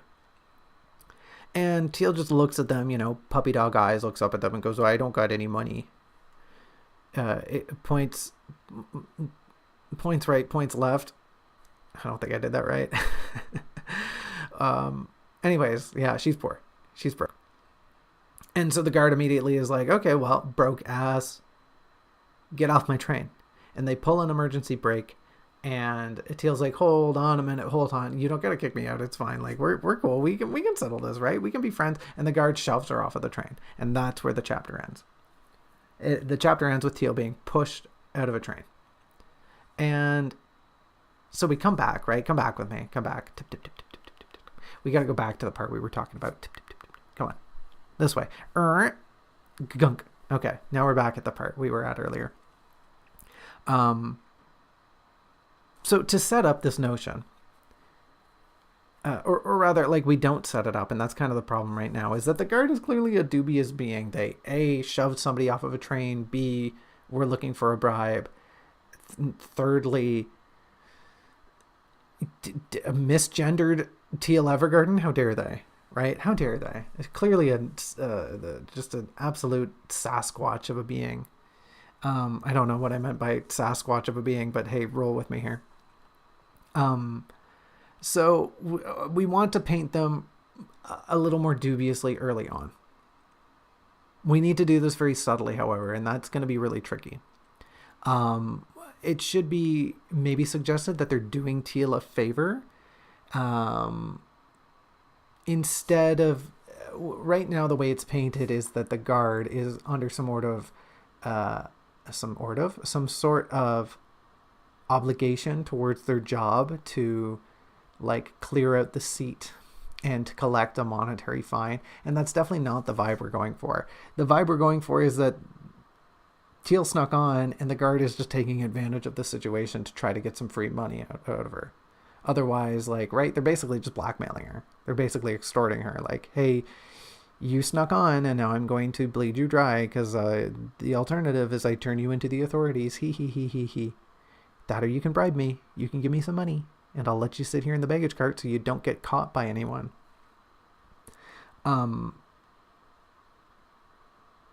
Yeah, that's basically it. We just need to paint them as being a little more dubious. And, like, if we're painting them as more dubious, we need to refine their actions to reflect that.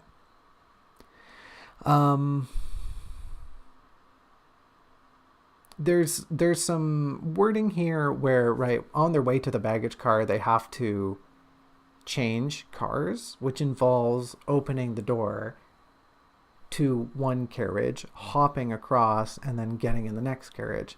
And through this segment, we're told that the guard accomplishes this very deftly, that they don't struggle much at all. I think my model died. I believe it has. Yes, hold on for a minute. PNG Tuber crash. Thank you, PNG Tuber. I love it when you do that. Hold on, everyone. Let me hit that. There we go. There it goes. I love when PNG Tuber just crashes. It's my favorite. So what did you do today? What have you done this fine time in your life? Ha ha ha ha. What have you done with things lately? Are your loved ones in good health? Ha ha ha ha ha ha. Um, um, uh, and I just keep letting PNG Tuber get away with this. I should really look for an alternative, but I've sank so much freaking time into this stupid application. Uh, I don't even think I could, it's not like, whip. It's not like I can exchange the puppet. It's not like I could take the save file that I've painstakingly put together. The illustrations I could maybe reuse, but the fact that everything's rigged and everything has nice values and there's a little bounce when I talk. Like, what, you're telling me I'm gonna get this kind of service out of ToonTuber? Get out of here, Scott Falco. I've looked at that thing. It's got way too many buttons. What were you thinking? PNG Tuber ain't like that. PNG Tuber, I just load up the stuff and it's like, all right. I really shouldn't expect the world from a piece of indie software. But hey, person who runs PNG Tuber, I think, hold on, I think your name's right here. Kaya Kairos? Listen, Kaya Kairos. Oh, what? Oh, oops. I forgot I have to leave it open. That's such another awkward feature. I have to leave the application open too. It's not like a standalone. It's just a screen. It's just a screen that's sitting here. Anyways, we're getting way off topic. I apologize for the technical difficulties. Also, disappearing. The void is, how can I say, unpredictable. These things, the communication between our planes sometimes get muddled. But we'll finish up here with chapter 21 real quick. The guards got to be dubious, yada, yada, yada. They're hopping through the trains. The guard does it good. Teal does it bad, right? And this is just some subtle play on their power dynamic where the guard has all the power in this scene and Teal's kind of just at their mercy. However, like, physically, the transition between the cars is a little murky. For the sake of clarity throughout this chapter, I think it would be best if, we clean that up a little bit. We just add some more detail to the transition, to the journey between one car and another.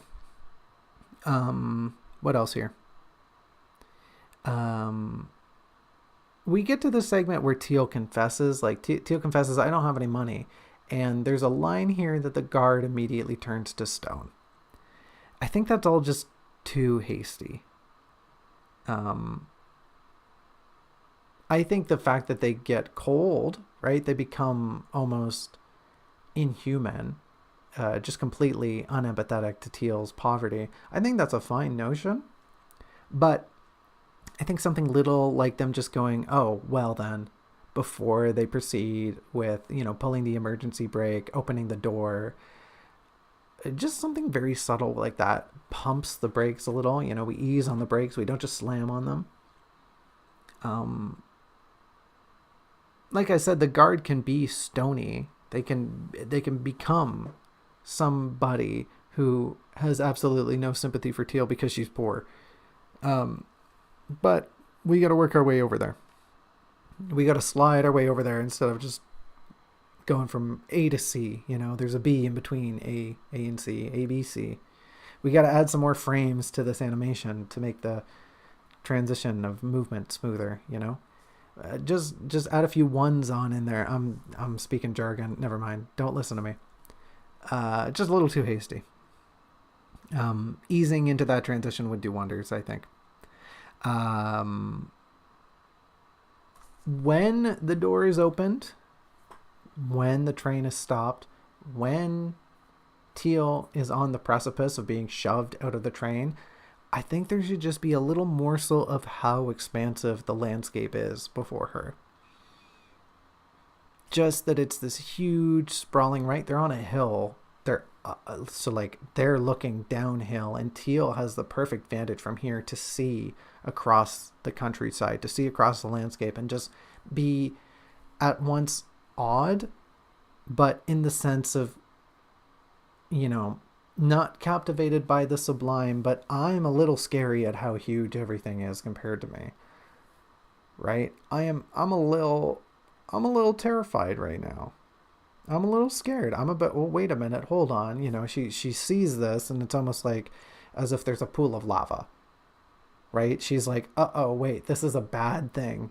I don't want to be pushed into that. Hold on a minute. So we just need some crumbs here where we describe the landscape as being really big, really large, really sprawling, just heavily populated with forestry and hills, and it's kind of a rougher landscape than what she was used to. No longer are we in the gentle green pastures, the grasslands of wherever the city was. This is the wilderness, honey. There's rocks out here. There's bugs. Get ready for it. You're gonna have a bad time. What else can we do? We're almost at the end here. I really love that the last little bit, we literally end on the note of Teal getting shoved out of a train. That's yummy. That's good.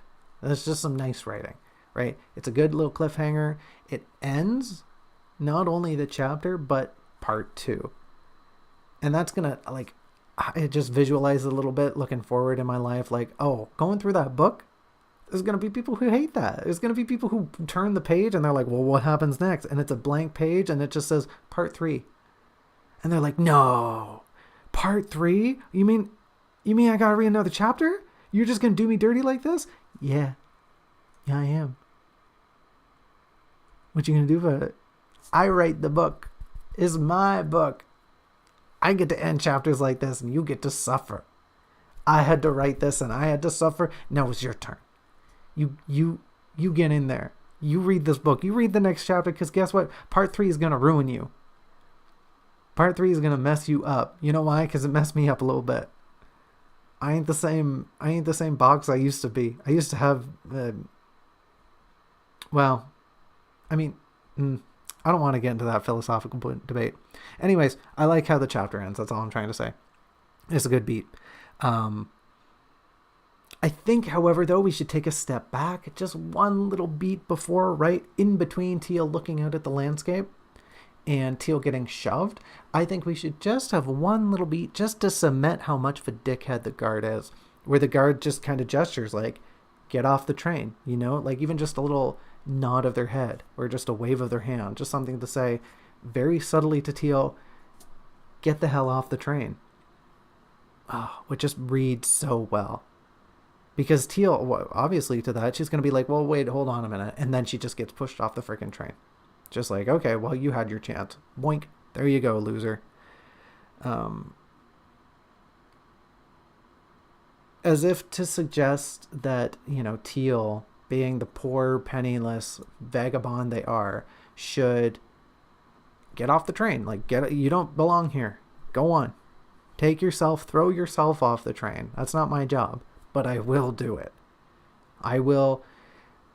We don't get any context on this because that'd be a little weird, but they probably enjoyed throwing the penniless vagabond off the train because they're a big creep like that. We don't need to say that, but we should just have a small little beat where the guard expects Teal to leave on her own accord. Hey, you remember how earlier? Do you remember how Teal was anxious? Do you remember how she was anxious? She's probably really anxious again. And hey, do you remember that weird thing we introduced with the heartbeats? Do you remember? Ba-bump, ba-bump, ba-bump, ba-bump. Do you remember? Ba-bump, ba-bump, ba-bump. Because Teal would probably be freaking out a little bit right now. And I bet that little heart of hers would just be racing. And we should put that in here. We should just tack that on in here because, hey, we're trying to build a motif and we are just dropping the ball right now. We have such a good reason to build a motif and we're not doing it. What the hell? What the hell, me in the past? This is easy shit. This is like I Spy level shit. Listen, Windows. Yeah, I know you can search. I know you can send email, Windows. I use you for email. I got Outlook. I know how this works. I wasn't born. I wasn't folded up yesterday. I wasn't manifested from the ether of nothingness yesterday. Anyways, can you guess by my rambling that the chapter's over? We did it. We got to the end of chapter 21. Did you know I can send email too? I know, it's very impressive. If you need an email sent, hook me up. I can send those. I almost had a job for doing that once. I almost had a job once for ghostwriting for a high level CEO. I wasn't even gonna be their like, what do you call those? A secretary. I wasn't gonna be their secretary. I was literally, the job was to write their emails. That's all the job was. I had to learn how they wrote and write their emails for them. And I got offered this job. This was not something I pursued, but it was just like a job offer that came my way. And I was like, that's really sus. You want me to ghostwrite for a billionaire and I get paid pennies for doing it? That's messed up. I'm a pass on that one. So needless to say, I didn't take the job. Yeah, which, like, thank goodness. Imagine earning a living pretending to be someone else. No, instead I decided to write a book that no one's going to read. So that's more fun. We made it to the end of chapter 21. I talked so freaking much this week. I'm sorry. I apologize for how much I talked. I really hope I can whittle this down in post. I realize a lot of what I said is not important. We did do 2 chapters though, so like that's good. If I can get the video under an hour, that's usually my goal. I'm saying all of this because there's 15 minutes left in the stream, and I don't think there's any reason to draw. So I might just sit here and blab for a little bit. I've already successfully done that. Next week, we're going to tackle chapter 22. Chapter 22 is a bit of a doozy. We begin part 3. Part 3 is a bit of a doozy. And we're going to have a crazy time. We're going to have a wild time. I think I said this in the last video. Maybe it was the Hypnagogia video. I don't remember. But chapter 22 is standalone. That'll be episode 15 next week. Episode 16 is going to be chapters 23 and 24. Chapter 23 is pretty short. Chapter 24 is not. They make a good pair. Hopefully they don't make a good pair like these 2 did. But I find as the more I'm going into my notes, the more I have to correct things. The more that there is a building of motifs that I need to keep reminding myself, hey, we can put this here, by the way. Like the heartbeat thing, right? That keeps coming up. Not so much as it actually keeps coming up, but I have to keep reminding myself, like, oh yeah, hey, that's a motif.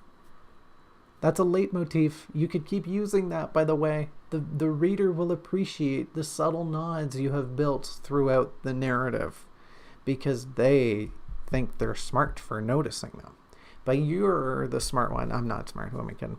The readers are the smart ones who pick up on this shit. I'm just putting it in there because I'm stupid and I like trying to freak people out with beating hearts. I'm like Edgar Allan Poe. I was actually going to say something. I forgot. 23 and 24 are episode 16. Episode 17 is chapters 24, 25. No, 25, 26.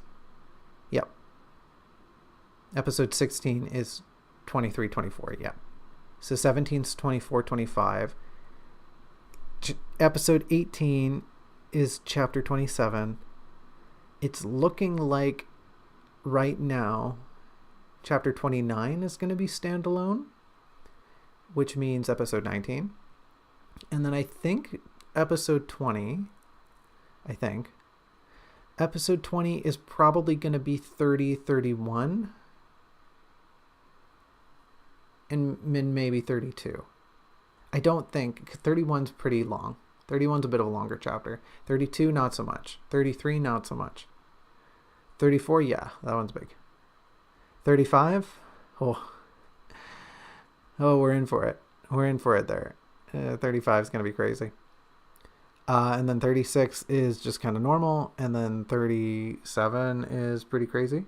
And honestly, we're getting towards the end. Isn't that nuts? I mean, we're not. That's the problem with this book. We're getting towards the end in chapters. We're not getting towards the end in page count. I don't know if you can see it there to the left of my vase. To the left of my desk. We're at 119 of 432. We're maybe a quarter done. And we're in chapter 22. We're in part 3. I keep hyping up like, oh, we're getting there. We're not getting there. We're gonna get to chapter 37. We're gonna be at like page 200 something, and y'all are gonna be like, "Well, I thought this book was coming to a close." It isn't. This book is like. This book is the equivalent of if a film had an hour-long denouement, where things just were ending and they kept ending and they were just still ending, and like you check your clock and like, wow, is this movie still going? Yeah, that's this book. But it makes sense. It makes sense because it's actually a trick. I trick you and I go, ha, ha, ha, ha. I don't know why I'm laughing like that. I trick you because, hey, guess what? There's 2 climaxes. You didn't expect a second climax, did you? And like, man, I hope you did, because I don't know. It'd be weird if you didn't. If you just kept reading and you were just like, yeah, I love reading about Teal doing nothing. This is great. And there was a point to that thought, but it very abruptly ran into a brick wall. And so here we are. Yeah, that's the schedule of things going forward. Hopefully it should work out. I don't know what we're going to do come chapter 39. I think I might just have to break that one into chunks. But honestly, we're making good progress. Once we get to the 30s, things will speed up again. And then once we get to 34, things will slow down a lot. And then once we get to, like, honestly, chapter 35 might need 2 episodes. Like, I might need a full 2 hours just to talk about chapter 35. That's just how much garbage there is in that chapter. And maybe not. Maybe chapter 35, I just go, oh, all of this stays the same. Actually, I really like it. I really like how this is written. Obviously not. Like, I thought that about a lot of chapters before now. Even me going through chapter 29. Chapter 29 is one of my favorite chapters, and I did the notes for it this morning and last night. Yesterday morning, actually. And, I was thinking, wow, this chapter is one of my favorites. It should be really solid. And reading through it, I was just like, wow, man, I'm so stupid. I'm so dumb. Who let me write this crap? It was me. I did it. I let me write it. Throw me in jail, officer. Throw away the key. This person should not have wrote a book. It's a bad book. And no one likes it. No one likes it yet. Hopefully draft 2 fixes that problem. But it won't. It definitely won't. I mean, like, I got Robin here who apparently wants a second draft, but they're insane. And I'm pretty sure have formed a parasocial relationship with me. But that's their problem. You know who else should form a parasocial relationship with me? You. Hi. You should, nah, don't do that. I'm just kidding. You should be normal. You should read my book, though. It's a good book. I mean, like, I keep saying it's bad, but, like, there's definitely worse pieces of fiction out there. Here's a list of books you should not read instead of my book. Number 1, Moby Dick. Number 2, I can't keep a straight face saying that, sorry. Moby Dick's a fine book. You can read it if you want. I just really hate it. I just really cannot stand how Herman Melville wrote that book. And from one obsessive loser to another, whales? You chose to write about whales? You had all of the ocean at your fingertips, and you only briefly mention how sharks are like voracious monsters? That's evil. You're evil, Herman Melville. Sharks are friends. They just get a little curious with their teeth sometimes, all right? All right? You heard me, Herman? Nah, he's dead. He's dead, and soon I will be too. But before then, hopefully I put out a book that people go, hey, this is better than Moby Dick. Honestly, if I ever got a review that's all it was, it's better than Moby Dick, I would probably die happy. What else? I've got another 6 minutes to kill. Robin in the chat mentioned Twilight. A funny thing happened this weekend. I was at a party and we were all pretty drunk afterwards. It was like a wedding party. My friend didn't have a wedding. They just eloped. Not that there's anything wrong with eloping. I shouldn't say just eloped. They eloped and we had a party afterwards. It was like a week afterwards, actually. I was unaware of this. So we had this big party, and there were some speeches, and it was pretty fun, and there was like family and friends, and we got pretty drunk. And late in the night, as an individual who was, I was dressed pretty well. I'm not gonna lie. I want to say I was probably in like the top 5 dressed well people of the party.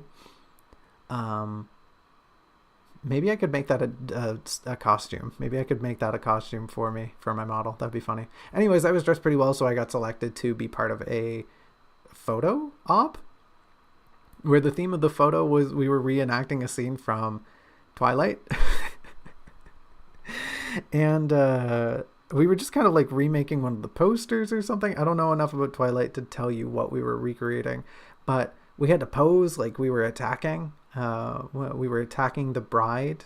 I guess now the wife, and like we were the werewolves or the vampires attacking her or whatever, and it was just very silly. She's a huge fan of Twilight, so that's kind of why we did it.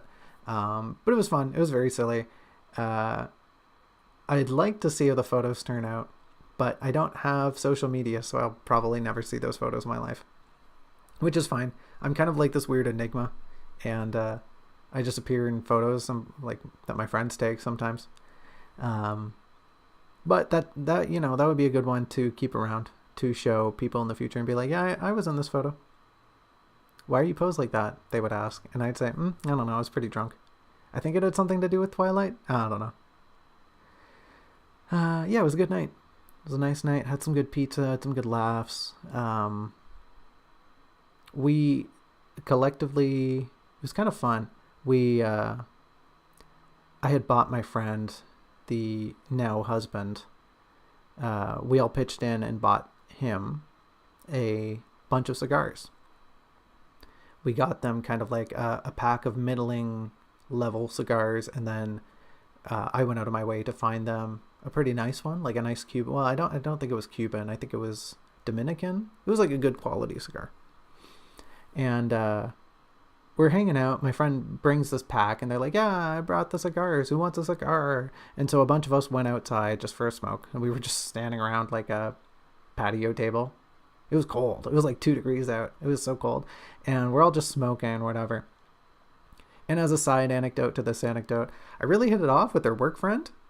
They made a kind of a side comment about Daft Punk, and I was like, oh yeah, from the Alive 2007 tour. And they're like, shut up, no way. You know? I was like, yeah, man, I'm a huge Daft Punk fan. And then I like it turned out that they were more of like an old school Daft Punk fan, so like that's fine. I was trying to riz them up about their latest stuff before the band split up, and they were just like, what do you mean? What do you mean their latest stuff? And I was like, ooh, okay, Interstellar? You mean Interstellar 555? You mean Alive? You want to talk about Homework? Anyway, so we hit it off, and that was kind of fun. We all started talking about music, and it was good. And the person in question had like a really obscure tattoo on their leg, and immediately went, oh, you should ask so-and-so about that. They're a huge fan of that band. And they go, yeah, whatever. This new individual, they're like, yeah, whatever. No one knows this reference. And so we call over the other friend, and the person pulls up their pant leg and shows off the tattoo. And immediately my friend goes, oh yeah, that's from that album. That's from the inside cover of that album. And they just immediately hit it off and started talking about this band. And it was really cute. But long story short, where this is all going is that we were all sitting around smoking cigars, and fam, I still smell like a cigar. I still got stuff in me smelling like a cigar. I think it must have seeped into my cardboard or something, because even today in the shower, I was washing, I was like, dang, I can still smell the cigar on me. Like, what was I huffing? Did I just choke back 2 or 3 cigars and I wasn't paying attention? But the weird thing was, I asked all my friends, I was like, hey, do you smell like cigars too? And all of them went, nope. No, we don't stink still. It came out like the next day, came out the next shower, and I've had like several showers since then. I don't know. Cigars are potent. And this is all to say, hey kids, if you're going to smoke, don't do it often. Have a cigar every once in a while. Maybe a cigarillo. Don't get addicted to nicotine. It's bad for you. My one friend was telling me about how they like somebody gave them like a 9-gram pouch of nicotine. Apparently that's how people do it now. They like suck on the nicotine through a pouch, like a tea bag in your mouth. It's weird. That's weird. Don't do that. You can smoke responsibly. Drink responsibly. Live responsibly. Be kind. Be good. And most importantly, enjoy the rest of your whatever, because it's basically 5 o'clock. I didn't draw this week because we didn't really have time. I talked too much. We went through chapters 20 and 21 here this week in sequence. I almost said in tandem again. We described how we need a lot work done in chapter 20 regarding space, regarding the building of space and Teal's traversal through that space. Some odds and ends here. The introduction to the chapter really needs a lot of work because as it stands right now, it doesn't really make sense. I don't know why it's there. So we can just make a new introduction, or we can use the elements we started with and re-implement them. The end of the chapter 2 is a little too weak. We should add some nuance. We should build on some ideas that incorporate themselves with the oncoming dread that Teal is going to experience. Teal's really going to be going through it in part 3. And we can start hinting that at the end of part 2 here. So we should do that. Were there any other big things?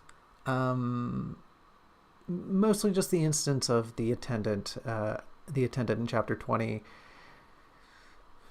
They need to be a little more clear as an individual, and their motive for the reasons that they have the thoughts they do should be laid out more plainly. As it stands right now, they're kind of just, it feels like the way they feel about things is purely to drive the plot, which that's silly. Chapter 21, pretty short chapter. We need to build the guard as more of a dubious individual. We need to play on some themes. We need to add a few more little bits to make the ending more impactful, because the ending here already hits so well, but I think it can hit even better. I think we can make an even better cliffhanger here. And if we can make it better, then why the hell not? Why the heck not make it a better ending?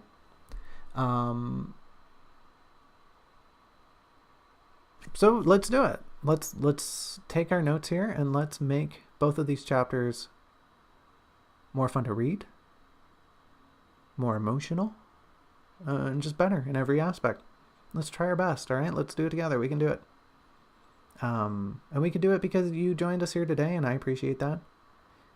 It's been a pleasure. And once again, I apologize for talking for too dang long. We didn't draw this week. I don't have anything to really work on anyway, so it's no skin off my back.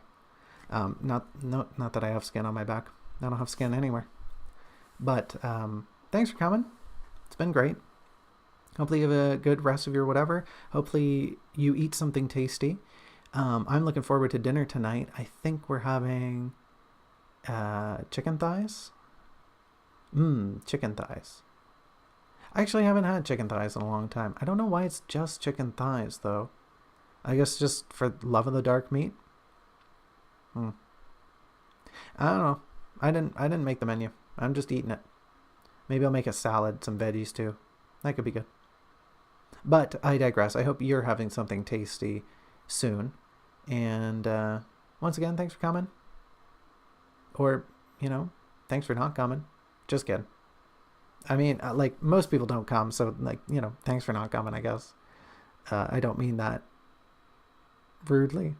I don't think there's any way I can say that and not be a little snide about it. So, yeah, maybe I just won't say it at all. We'll see y'all in the next one, folks. Thanks for coming. Bye-bye.